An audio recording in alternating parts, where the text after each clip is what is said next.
Good afternoon. How silently the wondrous gift is given. There's a certain stillness at the center of the Christmas story.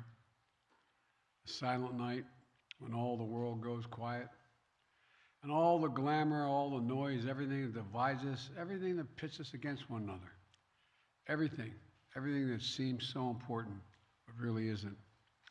It all fades away in stillness of the winter's evening. And we look to the sky, to a lone star, shining brighter than all the rest, guiding us to the birth of a child Christians believe to be the Son of God. Miraculously now, here among us on earth, bringing hope, love, and peace and joy to the world. Yes, it's a story that's 2,000 years old, but it's still very much alive today. Just look into the eyes of a child on Christmas morning, or listen to the laughter of a family together this holiday season after years of being apart. Just feel the hope rising in your chest as you sing, "Hark the herald angels sing," even though you've sung the countless times before. Yes, even after 2,000 years, Christmas still has the power to lift us up, to bring us together, to change lives, to change the world. The Christmas story is at the heart of the Christian faith. But the messages of hope, love, peace, and joy, they're also universal. It speaks to all of us, whether we're Christian, Jewish, Hindu, Muslim, Buddhist, or any other faith, or no faith at all. It speaks to all of us as human beings who are here on this earth, to care for one another, to look out for one another, to love one another. The message of Christmas is always important, but it's especially important through tough times, like the ones we've been through the past few years. The pandemic has taken so much from us. We've lost so much time with one another. We've lost so many people we loved. Over 1 million lives lost in America alone. That's 1 million empty chairs, breaking hearts and homes all across the country. Our politics has gotten so angry, so mean, so partisan. And too often we see each other as enemies, not as neighbors, as Democrats or Republicans, not as fellow Americans. We become too divided. But as tough as these times have been, if we look a little closer, we see bright spots all across the country. The strength, the determination, the resilience that's long defined America.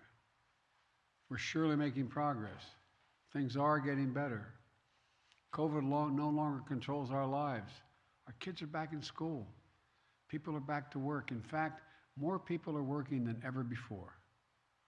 Americans are building again, innovating again, dreaming again. So my hope this Christmas season is that we take a few moments of quiet reflection, find that stillness in the heart of Christmas. It's at the heart of Christmas.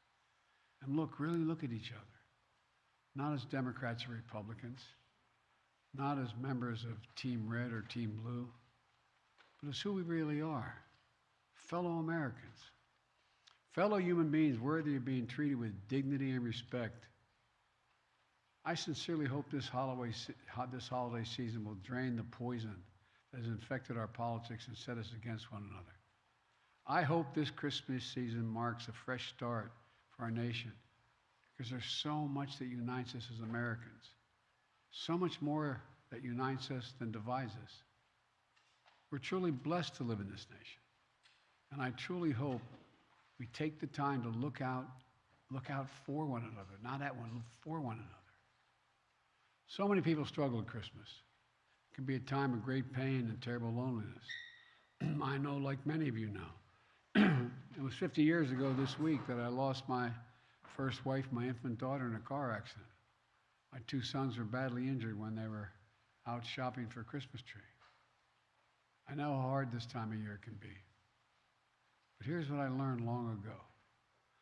No one can ever know what someone else is going through, what's really going on in their life, what they're struggling with, what they're trying to overcome. That's why sometimes the smallest act of kindness can mean so much.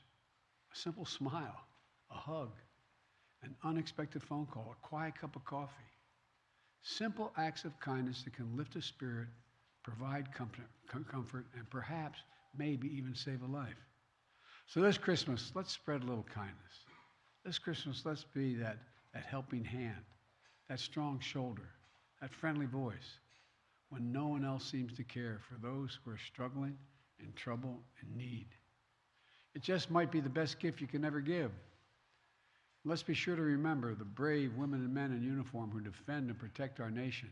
Many of them are away from their families at this time of year. Let's keep them in our prayers. You know, I believe Christmas is a season of hope. And throughout the life of this country, it's been during the weeks of December, even in the midst of some of our toughest days, that some of the best chapters of our story have been written.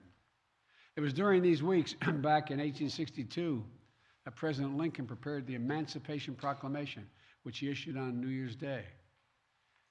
At Christmas, 1941, and the weeks after Pearl Harbor, Franklin Delano Roosevelt hosted Winston Churchill in this White House. Together, they planned the Allied strategy to defeat fascism and autocracy.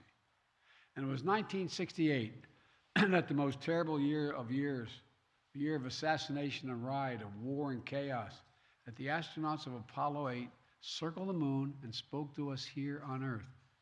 From the silence of space, on a silent night, on a Christmas Eve, they read the story of Christmas creation from the King James Bible. When in the beginning, God created heaven and earth, and God said, "Let there be light," and there was light. That light's still with us, illuminating our way forward as Americans and as citizens of the world. A light that burned in the beginning and at Bethlehem. A light that shines still today in our own time, our own lives. As we sing, "O Holy Night," His law is love and His gospel is peace.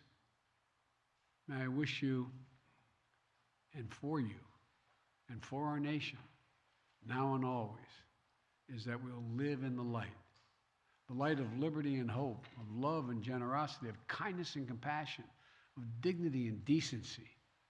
So from the Biden family, we wish you and your family peace, joy, health, and happiness. Merry Christmas, happy holidays, and all the best in the new year. God bless you all, and may God protect our troops. Thank you. Mr. President, do you think the southern border is secure? Sir, do you believe